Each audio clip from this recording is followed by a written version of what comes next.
July 3, 2023, Asheville, Oregon. They always said Asheville had the best 4th of July celebrations in the Pacific Northwest.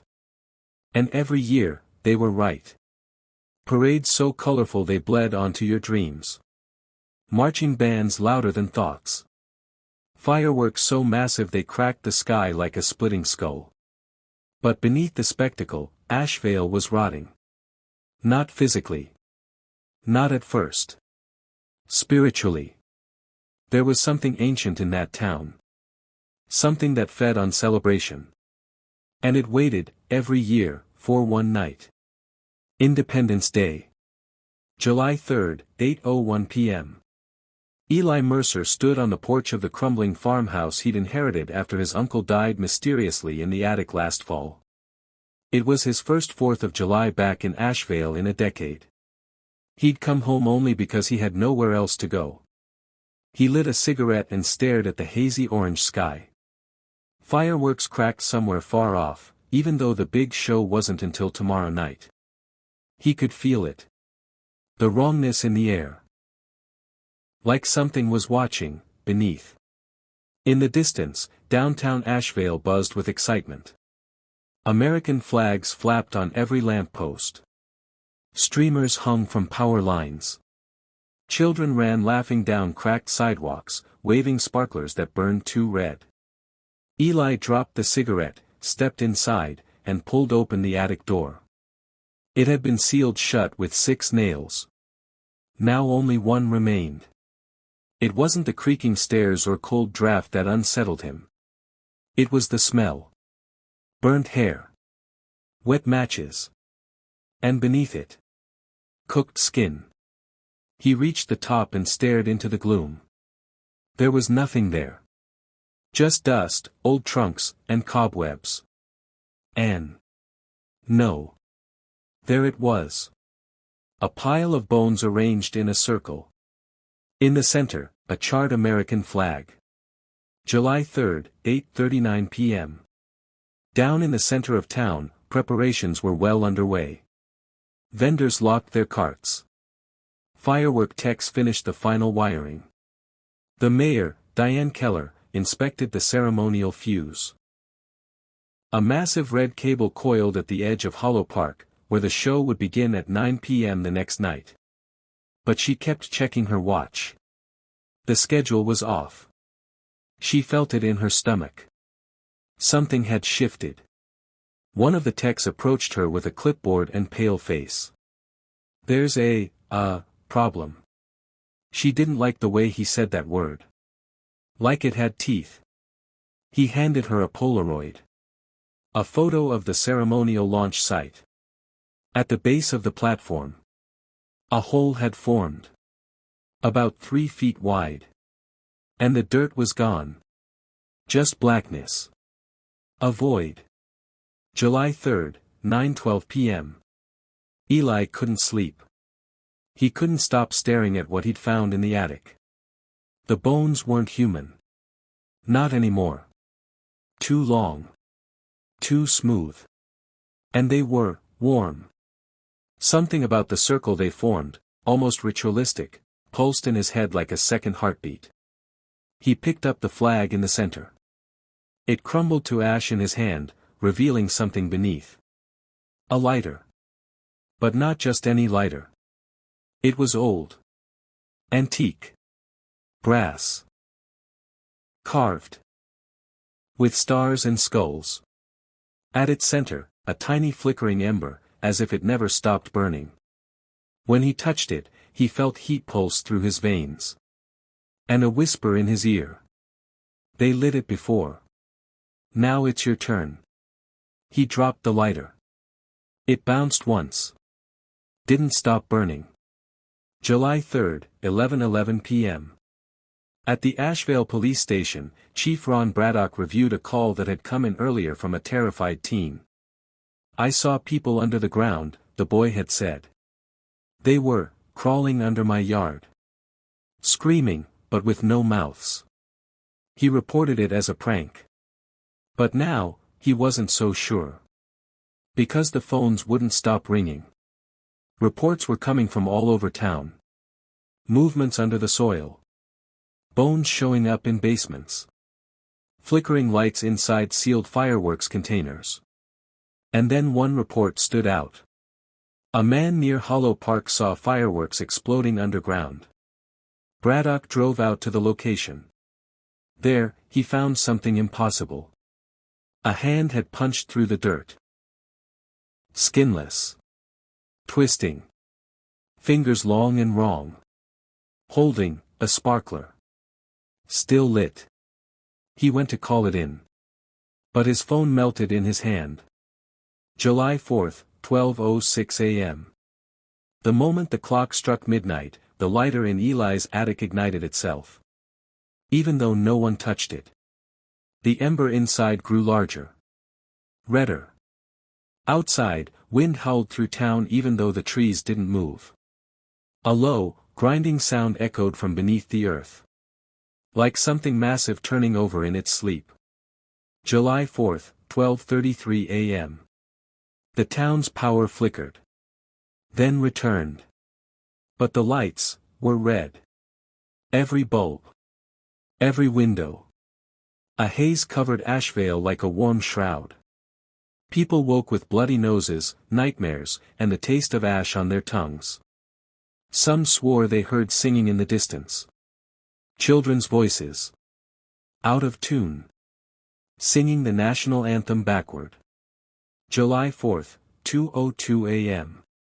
Mayor Keller stood alone at Hollow Park, staring at the hole. It had grown. Now 10 feet wide. And something inside was moving. Not just one thing. Hundreds. She dropped her flashlight in and watched it vanish. No sound. No bounce.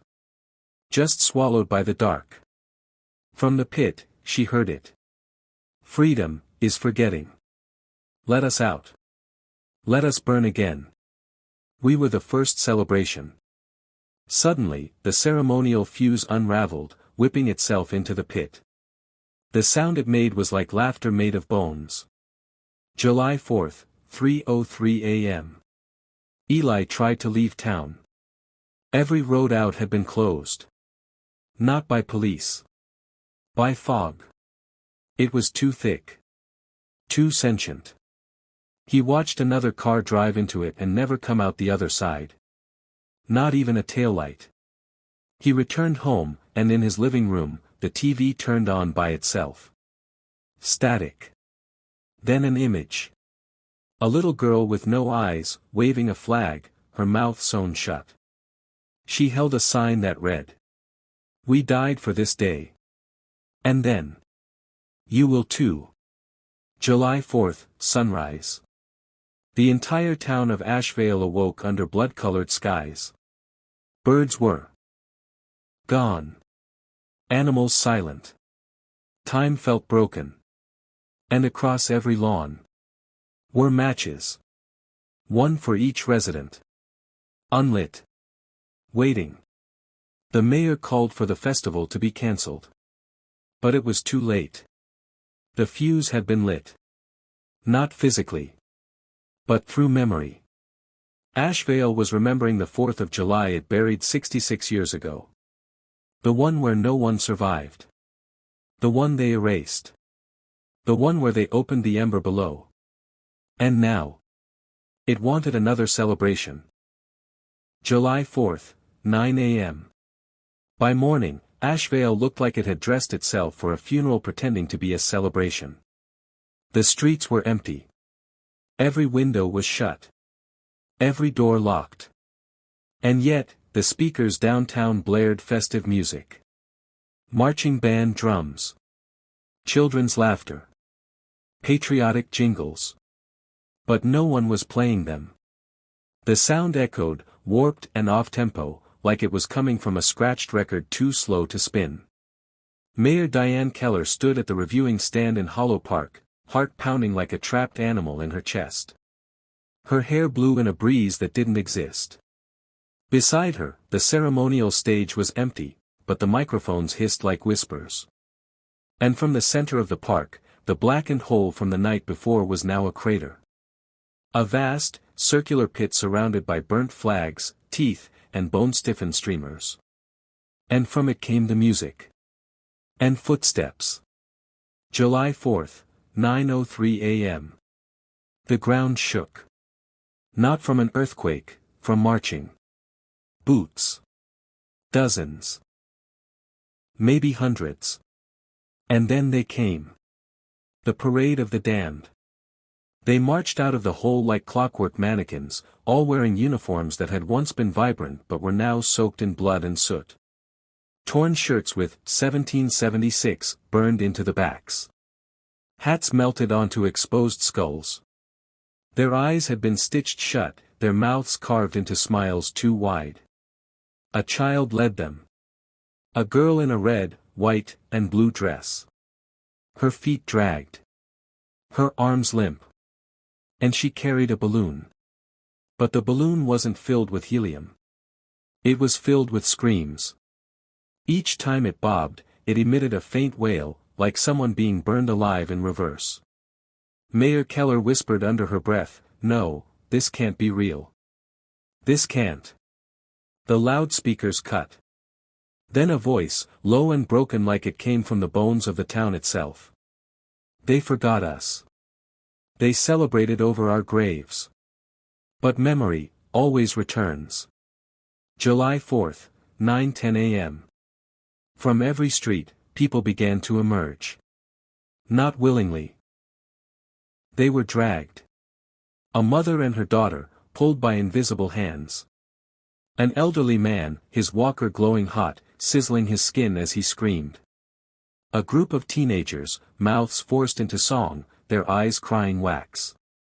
They were the audience. And the parade had rules. They must watch. They must cheer. Or they would join. The band marched next, instruments made of ribcages, windpipes, and twisted brass. The trombones groaned. The drums pounded like heartbeat arrhythmias. Every beat summoned a new burst of flame from the pit, like the earth itself was keeping time. Then came the Grand Marshal. A towering, skinless figure with charred muscle and a crown of bones. In one hand, a staff made from a melted musket. In the other, a torch made of human spine. It didn't walk, it glided, hovering inches above the ground, bleeding ash. It stopped in front of Mayor Keller. And spoke. "You lit the fuse when you remembered. Now light the town, and forget again." Keller dropped. To her knees. Her eyes bled. Her hair turned white in seconds. And from the sky, it began to rain. July 4th, 9:19 a.m. Not water. Not fire. Matches. Single wooden matches, charred at one end, fell in silence like snow. Each person in the crowd caught one, unwillingly. Like their hands were magnets. They held them. Couldn't let go. Couldn't throw them. A voice echoed. "One match per soul. One soul per town. Burn the memory. Light the finale." And then, the floats. 4 of them. Each the size of a house, moving on wheels of bone. The first float was the declaration of flame, parchment made of skin, signed in blood, pulsing like a living thing. It oozed wax from its seams. The second float was the family barbecue, a picnic table with twitching limbs for legs. Instead of food, screaming infants lay in the dishes, their mouths sewn shut with flag threads. The third float was freedom's cost. A carousel of nooses spinning in slow motion, each rope tied around the neck of someone the town had forgotten, teachers, janitors, addicts, veterans. And the fourth float was Eli Mercer. July 4th, 9:28 a.m. He had been missing for hours. And now, he was strapped upright to a platform on wheels, his body twisted, arms outstretched in crucifixion. His chest had been carved with the words, "The first flame returns." He was alive. But barely. His eyes moved. His lips trembled. A faint whisper came out. Don't let them light it. Don't let them. But then, the Grand Marshal touched the torch to the base of the float. Whoosh! Eli's body ignited, but he didn't scream. Instead, everyone in the audience did. Because as he burned, their memories began to combust. Children forgot their names. Men forgot their families. Elderly women clutched their heads, moaning, "I used to be someone, I was." The fire consumed not bodies, but identities. One by one, people forgot who they were. Until all that remained, was their matchstick, glowing faintly in their hands. July 4th, 9:39 a.m. Across town, televisions turned on by themselves. They displayed one thing. Asheville's 4th of July parade from 1957. Grainy. Black and white. Children waving. Families cheering. And then, at the end of the footage, fire. Uncontrolled, roaring flames consuming the crowd. People burning alive while marching bands played on. Screams buried beneath national anthems. The footage looped. Again. Again. A whisper beneath it all. They celebrated. They burned. And now, they will celebrate again. July 4th, 9:50 a.m. People began to change. Their skin blistered, even without flames. Their mouths stretched unnaturally wide. Their eyes became little fireworks, sparking red and blue with each blink. They weren't being burned alive. They were becoming part of the parade. One woman's feet split and reshaped into wheels. A boy's arms extended into flags, skin stretching into red-white tendrils. A man's face collapsed inward, replaced by a fuse, now burning slowly. Mayor Keller tried to run. But the air turned solid around her. She clawed, pounded, but it was like glass. A hand reached from beneath the grass, grabbed her ankle. Another. And another. Pulled her downward. Into the dirt. She screamed until only her hat remained on the sidewalk. July 4th, 10 a.m. The clock struck 10. The entire town stood silent. Twisted. Forgotten. Unrecognizable. The Grand Marshal raised its bone staff and pointed to the sky. It cracked. A seam tore through the clouds like a stitched wound splitting open. And from it, came a sound. Not thunder. Not fire. But laughter. Terrible. Childlike. Hollow. The laughter of something older than America, older than time, the Ember God, awakened again by memory and fire. Its face began to emerge through the tear, molten, wide, grinning. And its tongue was a flag that licked the clouds into flames. The Grand Marshal screamed. Let the country burn in celebration. And the townsfolk raised their matches in unison. Ready to light the world. July 4th, 10:01 a.m. The sky tore open above Asheville. Not like paper. Not like lightning. Like flesh. The clouds peeled back, exposing a red, pulsing wound across the heavens. From within it, came a head. Not a sun. Not a star. But a face, immense, contorted, smiling. Its features twisted like molten wax, hundreds of lips stretched across its skin, each whispering forgotten anthems, pledges, and war chants. Its eyes were fireworks, twin pinwheels of crimson and cobalt, each spinning faster than thought. And when it blinked, the town screamed. 10:02 a.m., the burned sky smiles. From every window in Asheville, people watched in frozen terror as the sky grinned back at them. It had no name. It didn't need one. It was celebration made flesh. It was what happens when you worship fire for too long. And it was starving. Every year, Asheville celebrated. And every year, they forgot what they were celebrating. What they were really feeding. But now, that thing had decided. They would remember. 10:07 a.m., the faces begin. It started with Jake Rindle, the butcher's boy. As he held his matchstick in trembling fingers, his skin began to bubble. Blisters formed across his cheeks, popped, and began to rearrange. One eye slid down to his jaw. His mouth split vertically, creating two new mouths that laughed in opposite directions. Then more faces began to emerge, not just from Jake's own skin, but within him. Dozens of tiny mouths opened across his chest. All of them screaming. His family tried to run. But the same thing happened to them. Their faces bloomed like fireworks, splitting and reforming, until their bodies became horrific bouquets of mouths, eyes, and screaming red white blue flesh. One man tried to shoot himself in the head. The bullet stopped midair, melted, and turned into a Roman candle that fired straight into his chest. 10:15 a.m., across the town. Every house ignited without flame.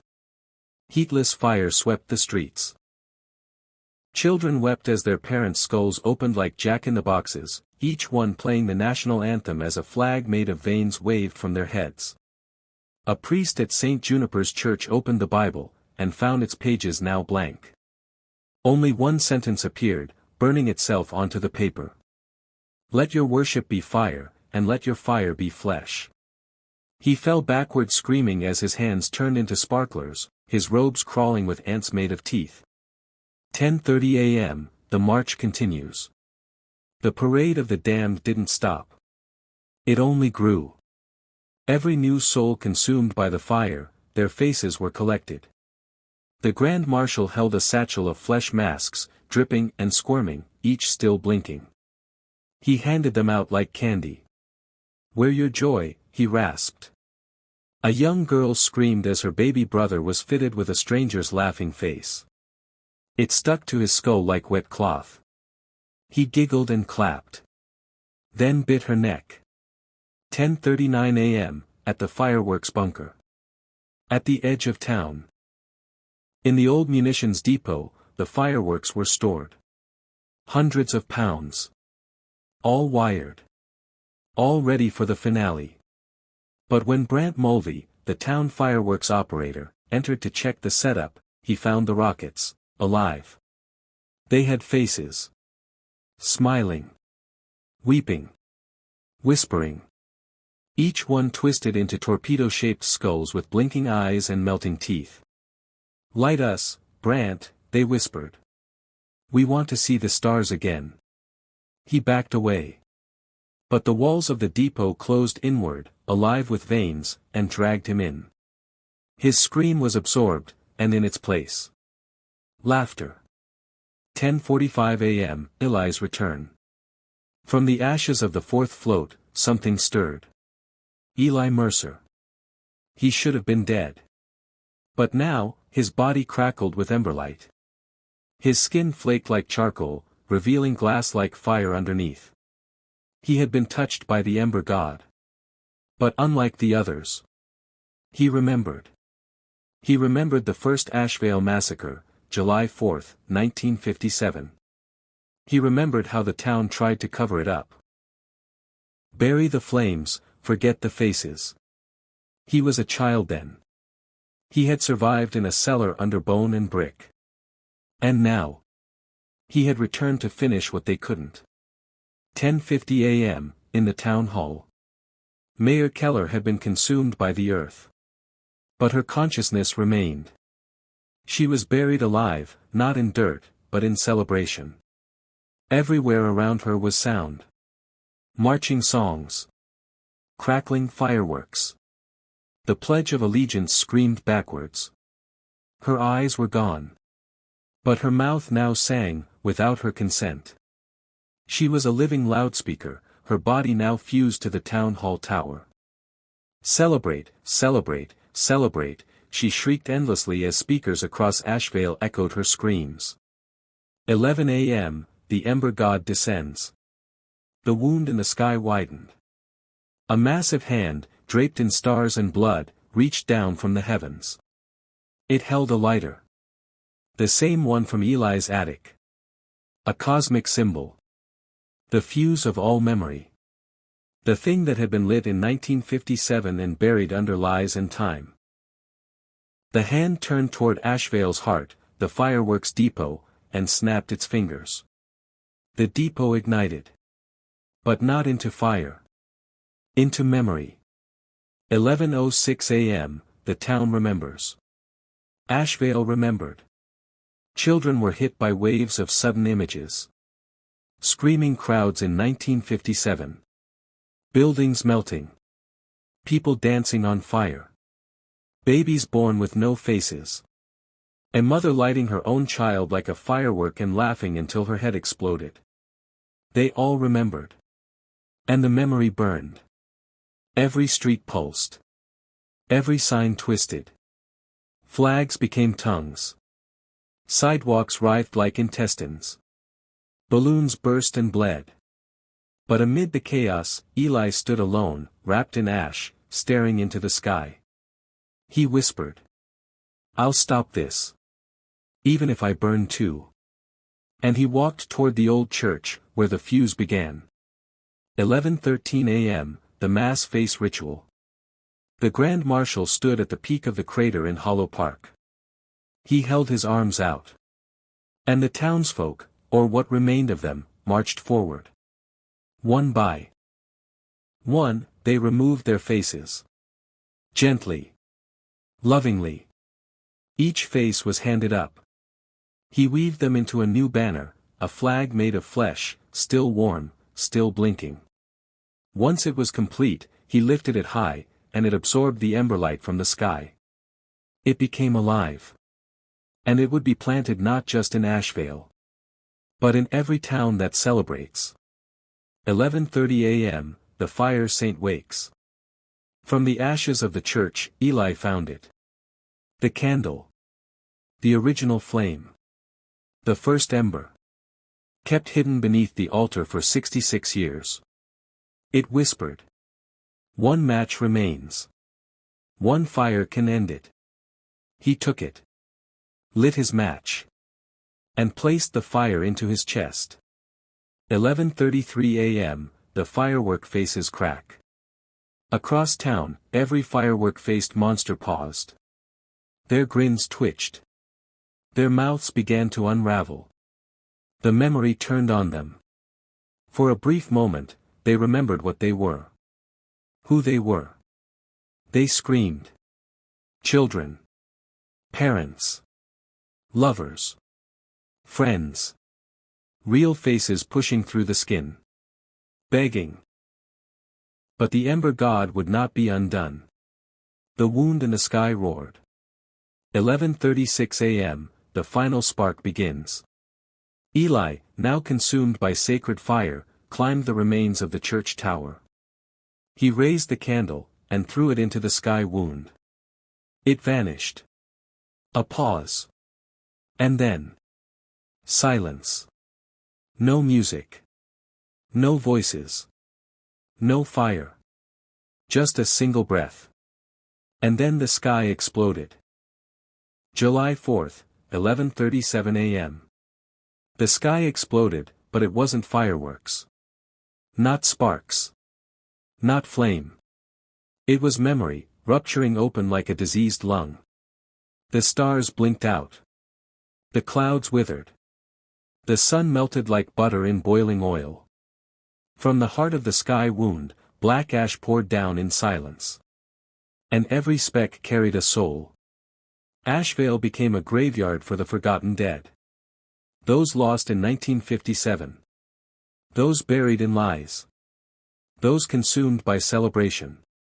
They came back. But not whole. 11:38 a.m., the rain of remains. The ash rained down in swirling torrents, sticking to everything. Not soot. Not dust. Fragments of people. Teeth. Fingernails. Bits of tongue. Tiny eyeballs blinked from inside the flakes.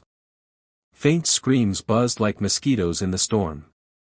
Every person who inhaled the ash began to change. Their memories fractured, cracking like ice. Thoughts bled out of ears and noses. Some dropped to their knees and started digging into the ground with bare hands, muttering. They forgot me. They forgot me, they forgot me. A boy shoved a screwdriver into his own ear, trying to pry out what he could no longer forget. A teacher began reciting the Pledge of Allegiance while gouging out her own eyes. Ashvale remembered. And it was too much. 11:41 a.m., in the tower. Eli stood at the top of St. Juniper's charred tower, flames still burning in his chest. He stared into the wound in the sky and saw the Ember God's full face for the first time. It was not a god in the way people understood. It was a collection. A living monument of every forgotten act of horror ever committed in celebration. A creature made of barbecued bones, spangled violence, and nationalistic amnesia. It had 1,000 faces, all stitched together with burning flags. And it was watching him. You think memory saves, it whispered. But forgetting is what kept you alive. Eli's bones ached with heat. His skin hissed and peeled. But he screamed into the storm. I remember. And for a moment. The sky shuddered. 11:45 a.m., Hollow Park crumbles. The crater in Hollow Park collapsed inward. The floats disintegrated. The parade began to march backward, as if being rewound. The people once transformed into monstrous spectators began reverting. Limbs snapped back into place. Faces realigned. Mouths sealed shut again. But it wasn't healing. It was resetting. The town was being folded like a sheet, the day compressing inward, burning every minute into a loop. And standing at the epicenter, the Grand Marshal laughed. His body now cracked, revealing a skeleton of emberglass. His fingers dripped wax and fingernails. You think the fire ends today? No. You've only made it eternal. Then he did something unthinkable. He planted the flag of faces into the center of the crater. And Ashvale screamed. 11:50 a.m., the face flag blooms. The flag writhed. Moaning mouths opened across its surface. Eyes blinked and bled. It pulsed with heat, growing veins. That pushed into the dirt. And then, like a seed, it blossomed. A tree made of faces erupted from the earth. Each branch was a limb.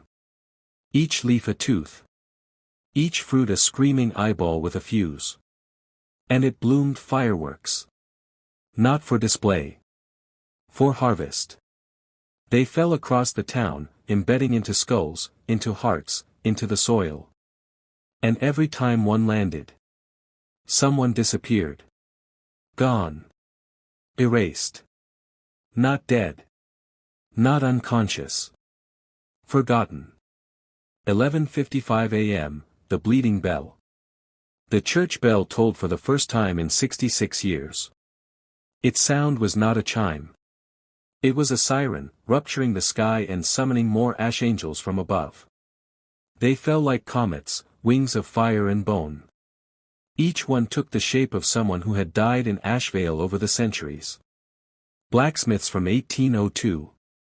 Soldiers from 1918. Children lost in 1957.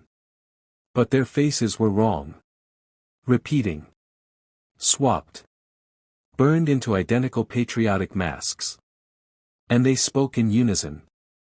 We do not want justice. We want celebration. We want to be burned into memory. 11:57 a.m., the town turns. Ashvale stopped being Ashvale. Streets curled like tongues. Street lamps stretched into grinning arms. Houses bled from their windows.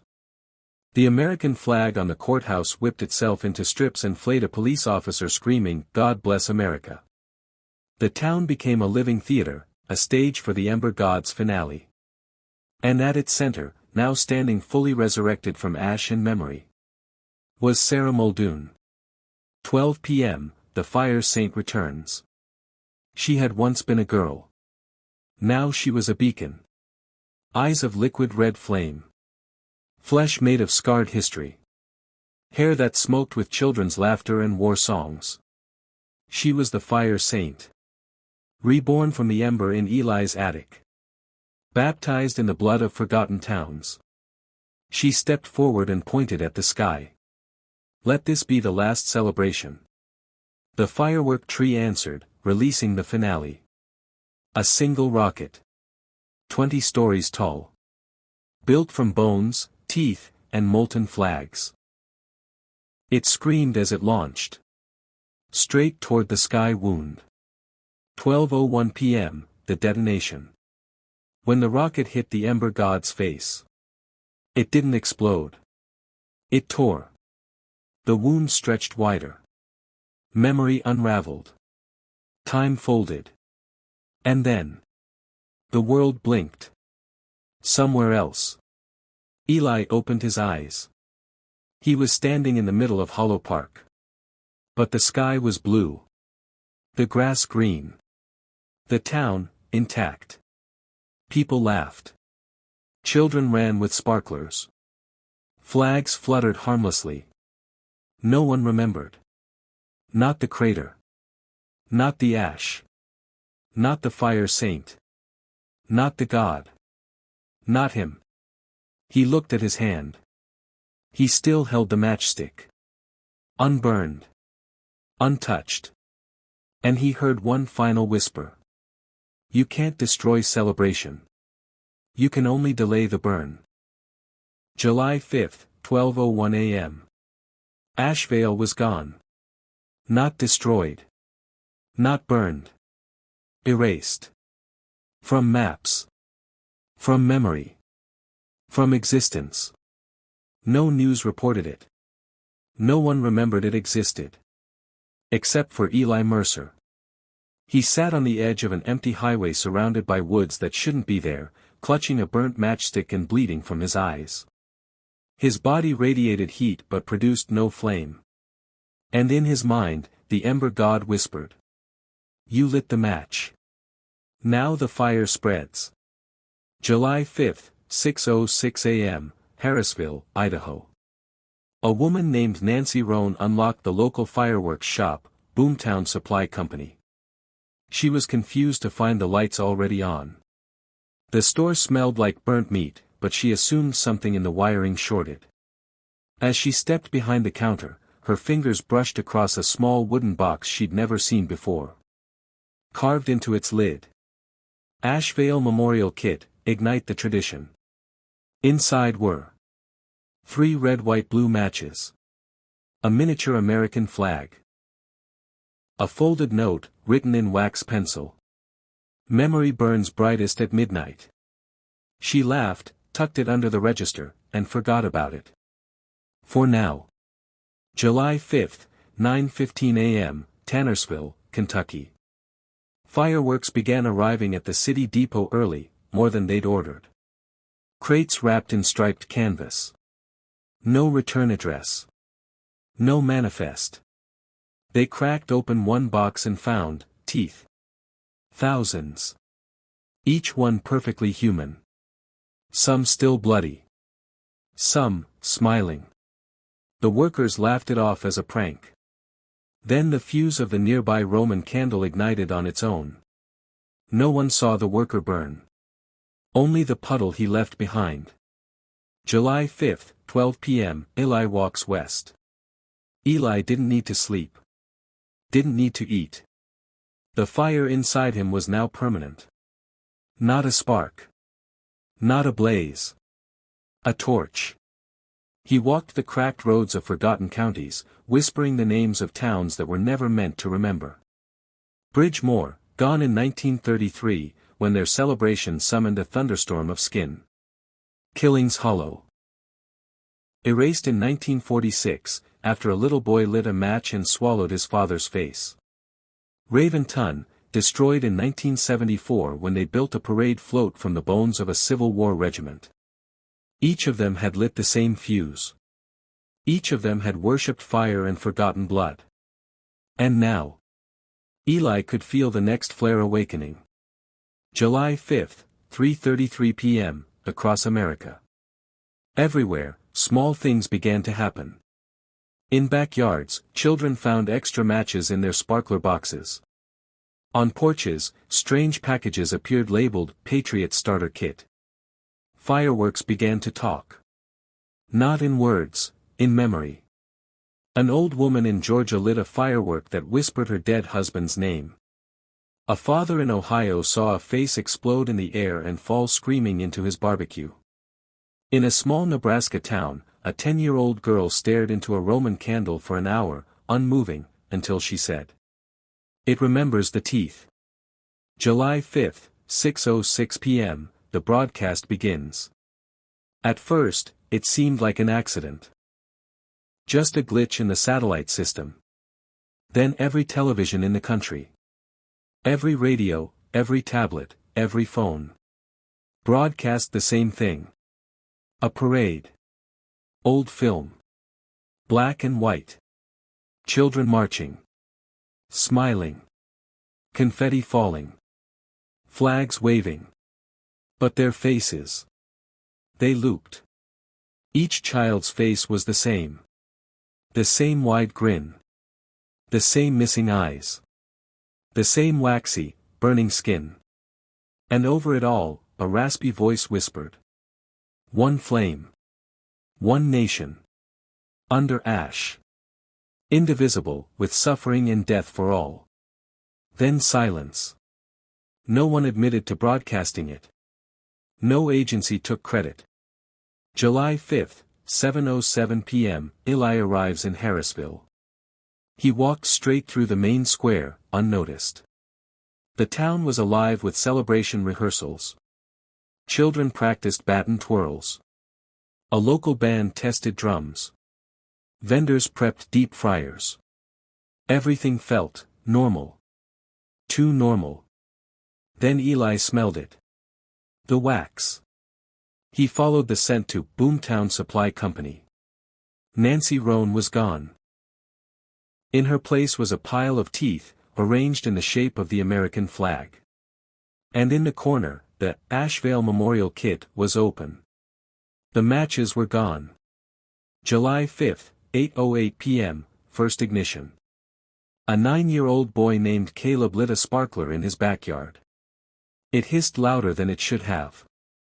Screamed, actually. It split into 5 lines of flame that slithered like snakes across the grass. They etched a sigil in the dirt, a spinning wheel of stars, bones, and open mouths. Caleb stared at it, then whispered. We remember the 4th flame. And the trees around him caught fire. But the fire was black. It didn't burn leaves, it sucked them in. Turned matter into screaming fog. His parents came outside and were erased in seconds. Caleb stood alone. Smiling. July 5, 9 p.m., Firestarter towns. By nightfall, 12 towns across America had reported spontaneous combustion of fireworks displays. Children's faces. Parade floats. Barbecue grills shaped like coffins. In each case, witnesses reported red mist forming shapes in the air. Asheville's skyline. The face of the fire saint. The Ember God's grin. A man in Louisiana whispered. I've never been to Asheville. But I remember dying there. July 5, 11:59 p.m., Eli lights the final match. He stood on a hill just outside Harrisville. In his hand, the last match from Asheville. He looked at the town below. Families gathered. The stage set. The crowd humming the anthem. He thought of Sarah Muldoon. Of 1957. Of the fire. Of the lies. He struck the match. The sky split again. July 6, 12 a.m. The fireworks went off. But not in color. They exploded in faces. Tens of thousands, all shrieking. Mothers, soldiers, infants, ancestors, all flayed open, exploding into the night. People in Harrisville screamed. But the sound did not escape the town. It was consumed. swallowed by an invisible dome of heat. One man tried to run. His legs detached from his body, sprouting tiny flags from the stumps. A baby in a stroller burst into flame, but never stopped laughing. And in the town square, where the mayor had just started the countdown, a tree grew. Not from soil, but from skulls. The firework tree had bloomed again. Across America, other trees began to rise. In strip malls, church parking lots, baseball fields, cemeteries. Each tree, a beacon, a fuse, a reminder that something had been forgotten too long. And now that memory was alive. Eli's final words. As fire consumed the hill, Eli whispered, "There's a spark in every town. A flame in every flag. And a God behind every celebration." His body ignited. But he didn't scream. He laughed. And the sound spread like wildfire across the country. July 6, 1:06 a.m. Harrisville was ash. Not a single scream survived. The streets were painted in soot and teeth. The firework tree towered above the ruins, its branches twitching like antennae, sensing, scanning, seeking. At its base, something moved. A child. Not Caleb. Not human. It had the face of Eli Mercer, but reversed, features inside out, lips sealed with iron wire. It crawled from the base of the tree with matches growing from its spine. Each match bore a label. One for each town. One for each lie. One for each celebration that fed the Ember God. And it whispered in a tongue only the dead could understand. Light them all. Let memory burn the land. 2:33 a.m., Bridgemore, Wyoming. A parade float appeared in the center of Main Street. No one built it. No one ordered it. No one saw it arrive. It was made of spinal columns, shaped into a bald eagle mid-scream. Instead of a beak, it had a baby's foot protruding from its face. And from its wings hung shriveled flags sewn from flesh. The float emitted a hum. Low. Constant. Like an anthem being chanted backward. Every dog in town began to howl. Every mirror cracked. And across every TV screen in town flashed the words. Remember US. Or burn. At sunrise, the sky caught fire. And Bridgemore ceased to exist. 3:06 a.m., America remembers. From coast to coast, old towns began to awaken. Ones erased from maps. Places with histories, lost to time. Ghost towns that weren't abandoned, they were sacrificed. Lichton Hollow, Colorado, returned with population 666, every resident headless but still breathing. New Bane, Mississippi, reappeared with a school still in session, though the children had no eyes and no hands. Asheville began to grow outward, its borders stretching invisibly into neighboring counties, swallowing memories like fog devours light. People started remembering places they never visited, tragedies they never experienced. Fires they never lit. But did. The country wasn't just burning. It was re-remembering itself. 3:44 a.m., the Ember God shifts. In the shattered sky above, the Ember God adjusted its form. No longer just a face. Now a body. Its torso stretched across the continent, a writhing landscape of burned monuments, charred children, and coiled intestines shaped like fireworks tubes. Each heartbeat triggered a pulse of heat that struck random cities.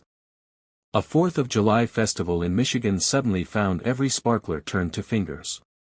In Florida, firecrackers shot screaming rats into the air, which burst into flame and rained down in ribbons. In Oregon, a military memorial exploded into sobbing skulls, each one reciting a different forgotten war crime. 4 a.m., resistant sparks. In the wreckage of New Asheville, a group of survivors gathered. 8 of them. All remembered the original town. All had once tried to burn the truth. But now they understood, memory wasn't the curse. The forgetting was. Led by Marta Quinn, a 90-year-old woman who'd been 22 during the 1957 fire. They called themselves the Burnbacks. Each carried a relic stolen from the Ember God's parade. A bone flag that screamed only when truth was spoken. A match that could unburn what had already burned. A charcoal crucifix that bled fire when lies were told. And they had a goal. We light the fire, not to forget, but to remember everything. 4:45 a.m., the Burnback ritual. At the ruins of St. Juniper's, Marta led a ritual. They painted a sigil of truth in ash and old blood, forming a wheel with 12 spokes, one for each erased town. At the center, they placed the first match ever lit in Asheville, the one Eli had left behind. And when they struck it, it didn't ignite. It wept. Tears of boiling memory. Visions of what truly happened in 1957. The original fire saint's death. The deal with the Ember God signed by the town's founding fathers, in a church basement filled with teeth. They saw how every town in America had fed the same God. Through war. Through celebration. Through sacrifice. Through forced forgetting. The match finally caught fire. And the wheel turned. 5:06 a.m., the towns fight back. Across the country, sparks from the Burnback ritual reached other places. In Bridgemore, the flagpole grew roots and stabbed itself into the firework tree's base, causing it to scream. In Tannersville, the dead rose from their graves, but not to haunt, to remember. They walked door to door, whispering forgotten names. In Asheville's ghost streets, houses reconstructed themselves, replaying every July 4th for 200 years in a matter of seconds, burning truth into the ground. And in one town, Cold Pine, Nevada, every person woke up simultaneously at 5:06 a.m. and said aloud, "We know the God. We choose not to burn." Suddenly, Cold Pine's sky went black, and nothing was ever heard from them again. 5:59 a.m., the Ember God shrieks. It felt the resistance. It felt the memory returning. Its mouth split into 50 states, each one screaming its own history. And from its chest, a final firework formed. Shaped like the country. Pulsing with veins. Every spark a face from the forgotten dead. It launched it from the heart of its body, toward Earth. 6 a.m., 0 hour. The firework hit the atmosphere and burst. Not into flame. Into cities. Cities that shouldn't exist. Places long lost. Places sacrificed to history's hunger. They rained back onto the earth like comets of blood and memory. Black Holler, Tennessee, where they burned 34 people for dancing.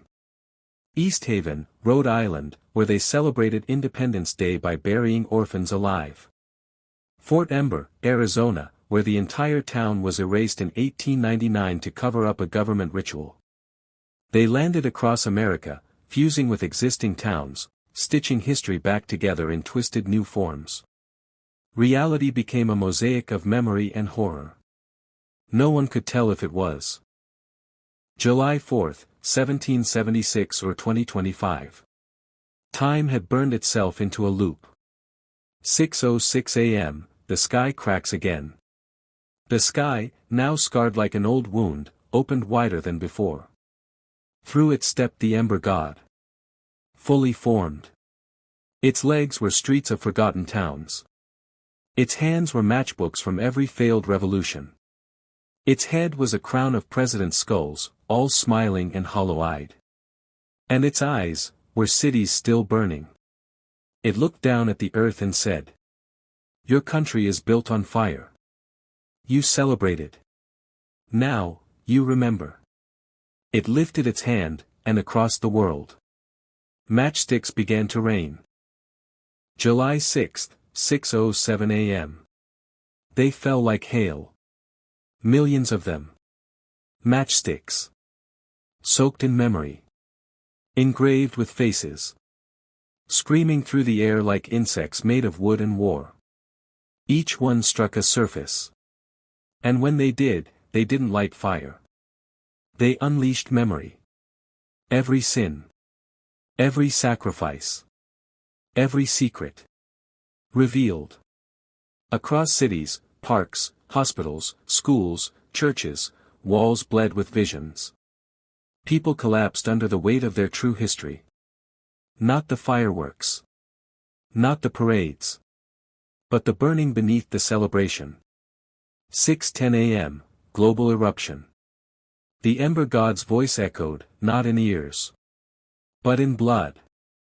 It flowed into veins, pulsed through capillaries, vibrated through bone. You will not worship fire and forget again. You will remember every body it consumed. And so it began. Every city erupted in backward celebration. Fireworks ignited in coffin shapes. Parade floats marched in reverse, carrying the dead instead of dancers. The national anthem was screamed in the voices of the long dead, played on loop from speakers growing out of mouths. In New York, the Statue of Liberty cracked, revealing a screaming infant skull beneath her face. In Washington, D.C., the Lincoln Memorial stood up, its skin flaking away, whispering. You built this on fire and denial. And then it burst into black light. In every state, truth became flame. And it would not be extinguished. 6:15 a.m., the Burnback's last stand. Marta Quinn stood inside what was left of the St. Juniper's Church, holding the bone flag of screaming truth. All 7 of the other Burnbacks had died. Eaten by flame, swallowed by streets, consumed by memory. But Marta still stood. Her hair gone. Her skin scorched. But her heart, still pulsing with the will to remember. She struck the original match. The one that had watched generations forget. And she whispered. No more lies. No more holidays. No more gods. She lit the bone flag. It howled. And from it, a tornado of memory ripped through the earth. 6:17 a.m., humanity shattered. The match's fire spread faster than light. Every person alive saw their history. All of it. In a moment. They felt. The pain of children sacrificed under fireworks in 1873. The screams of families erased for the price of land. The rot beneath every picnic table. The teeth under every fire pit. No one could take it. Brains ruptured. Hearts seized. Souls cracked. Some tried to run. But the ground remembered, too. It opened and revealed faces, billions of them, from every war, every burning, every forgotten death. Each one grinned. And whispered. Happy Independence Day. 6:20 a.m., the fire saint returns. From the ashes of Marta's body, something rose. Not a ghost. Not a god. But the final form of the fire saint. A being not of vengeance. But of unforgiving truth. Its body was composed of every unmarked grave. Every erased town. Every child that died so someone could celebrate. Its mouth was stitched with flags. Its eyes were pinwheels of every history book that ever lied. It faced the Ember God. And it did not kneel. 6:23 a.m., the final confrontation. In the burning sky above a dying world, 2 titans stood. The Ember God, now the size of a planet, pulsing with the forgotten fuel of centuries. And the fire saint, radiant in charcoal skin and truth fire, built from pain that could no longer be denied. The earth cracked. The sky bled ash. And from the chasms, the lost cities screamed. Let it end. Let the final fire come. The Ember God spoke. I was born from your denial. If you kill me, you kill yourselves. The fire saint only raised a mirror of smoke. And in it, the Ember God saw what it really was. A funeral. A history book soaked in gasoline. A nation's birthday made from melted bones. And for the first time, it screamed. 6:30 a.m., detonation of the world. The fire saint drove the original match into the Ember God's chest. Not to burn it. To ignite memory fully. All of it. All at once. The Ember God exploded into a storm of memory and flame, blanketing the earth in black fire that didn't kill. It revealed. Skyscrapers collapsed into shrines of suffering. National parks reshaped into mass graves. Oceans boiled, but not from heat, from the pressure of truth rising. Everyone remembered everything. Every lie they believed. Every person they ignored. Every celebration built on genocide, fire, and smiling ignorance. There were no screams left. Only knowing. 6:33 a.m., after light. The fire faded. The sky stilled. Earth stood quiet. But it was changed. Forever. No nations. No flags. No parades. Only a world of whispering trees, blood-soaked soil, and skies stitched with faces that watch. The fire saint stood alone. It did not smile. It only whispered, eternally. Now you remember. And memory is the final fire. Unknown date. Unknown town. There was no name on the road sign. Just splinters. Charred wood. And a scent in the air. Not smoke. But something deeper. Ash of memory. A family drove down the highway in a rusted sedan, headed somewhere they couldn't quite remember. The father squinted through the windshield. Didn't we take this road last summer? The mother shook her head slowly. We've never been here before. In the back seat, their daughter, Emma, held something tightly in her lap, a small, worn matchbox. She didn't know where she got it. Maybe at a gas station. Maybe at the antique store that wasn't there anymore. It was old. On the back, etched in red. Ashvale. Let the celebration continue. That night. They checked into a roadside motel. Emma stared at the sky. No stars. No moon. Only clouds, bloated and bruised, like lungs on the edge of collapse. Inside her room, she opened the matchbox again. One match left. Long pale. Wrapped in tiny veins. She struck it once. No flame. She struck it again. A small flicker. And in that instant, she saw Ashvale. The firework tree. The screaming faces. The Ember God's endless mouth.